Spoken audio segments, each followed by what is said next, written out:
Did you realize that the great majority of hypothyroid cases, like 90% up to 95%, is Hashimoto's? That's interesting. Let's talk about first what Hashimoto's is, and then we'll talk about the why. You have the hypothalamus up here in the brain. That's the master gland that then talks to the pituitary, which is like the middleman, and down to the thyroid. So we have this communication network. It's a feedback loop. So you have the pituitary that releases thyroid-stimulating hormone, okay?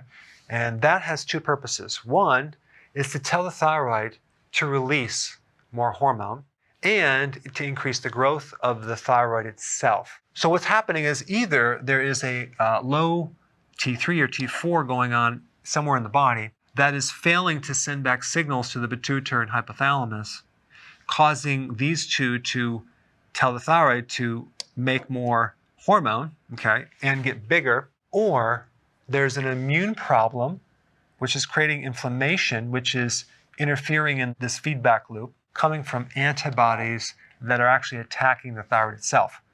So Hashimoto's is an autoimmune condition, which means that there are cells that are attacking the thyroid, and that keeps the thyroid inflamed.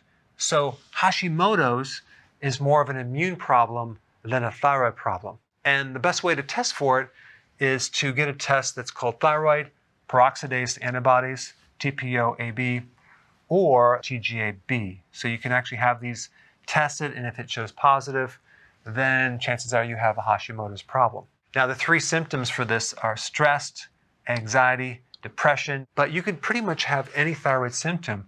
But what's weird is when you have Hashimoto's, you can also have symptoms of hyperthyroidism. And some people that have Hashimoto's, hypothyroidism, don't really present with those symptoms that you normally see in hypothyroidism. Maybe they're really, really thin, they don't have problems with their hair, but they may have these symptoms right here. Now, sometimes this condition takes a long time to develop. You may show positive for these, but not have any symptoms for 10, 15 years. So it takes a while to develop. But really, it's an immune problem. So the big question is, what is causing this, okay? What's behind this? Well, there's a couple interesting things. Number one, there's a high percentage of people with Hashimoto's that develop it 3 to 8 months postpartum, okay? And there are 5 to 8 times more women that have this condition than men. So what does this tell us? This tells us that there's a problem with estrogen, okay? Now, what is it about estrogen that's related to this? Estrogen is a very, very powerful antioxidant. This is one of the reasons why women live longer than men, because this acts as an antioxidant and they have less free radicals in their body. And many times postpartum, which is after pregnancy, she's going to have lower amounts of estrogen, and that could create a weakness and set her up for getting this autoimmune condition. Another reason why you may develop an autoimmune condition, even to the thyroid, which involves gluten, because gluten tears up the colon lining and it allows for a leaky gut, allows for proteins to get into the immune system and create a reaction, and you could actually develop an autoimmune just from that. A couple other things that contribute to this problem: a zinc deficiency. Zinc is one of the most important trace minerals for the immune system to protect the person from all sorts of immune problems. If you're deficient in zinc, your risk of getting sick go way up. Your chances of having viruses come out of remission go up as well.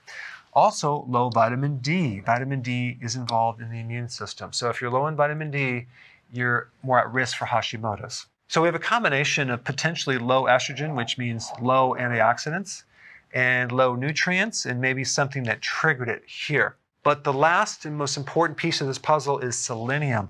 Selenium has a tendency to reduce these antibodies. It also is a very powerful antioxidant, and it helps the conversion from T4 to T3, the active form of thyroid hormone. So it can really benefit someone with Hashimoto's. And I would recommend taking right around 300 micrograms per day of selenium for sure. Now, you don't necessarily need iodine unless you're deficient, okay? So get a test for that, because if you take too much iodine, that can aggravate things. This is not really an iodine deficiency problem. The other thing that's really, really important to do is, of course, healthy keto, and especially intermittent fasting. Why? Because when you do intermittent fasting and you lower your carbs, you drop inflammation. And if you can get rid of the inflammatory response from Hashimoto's, you get rid of the complications from Hashimoto's, and you can actually feel much, much better. All right, so go ahead and try these things and comment below, and thanks for watching. Hey, if you're liking this content, please subscribe now, and I will actually keep you updated on future videos.